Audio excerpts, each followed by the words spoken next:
ஸ்டாலின் அரசை கண்டித்து வரும் 23ஆம் தேதி மாவட்ட தலைநகரங்களில் உண்ணாவிரத போராட்டம் நடத்தப்படும் என்றும் அப்போது கோரிக்கைகளை நிறைவேற்றாவிட்டால் சாலை மறியல் உள்ளிட்ட போராட்டங்கள் நடத்துவது குறித்து 30ஆம் தேதி முடிவெடுக்கப்படும் என ஜாக்டோ மாநில ஒருங்கிணைப்பு குழு அறிவித்துள்ளது.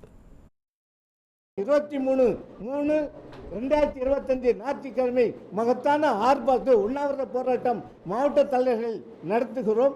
அதற்கு அடுத்தபடியாக 30ஆம் தேதி இந்த மார்ச் மாதம் 30ஆம் தேதி மீண்டும் அதே ஞாயிற்றுக்கிழமை அடுத்த ஞாயிற்றுக்கிழமை மீண்டும் இந்த ஜாக்டோ ஒருங்கிணைப்பாளர் குழு அதே போல ஜாக்டோவினுடைய உயர்மட்ட குழு மீண்டும் நாங்கள் கூடி இந்த இடைப்பட்ட கால அவகாசத்திற்குள் இந்த அரசாங்கத்திற்கு கால அவகாசம் கொஞ்சம் கொடுக்க வேண்டும் என்பதற்குத்தான் நாங்கள் 23 அதே போல 30 அந்த தேதியை நாங்கள் தேர்ந்தெடுத்திருக்கிறோம்.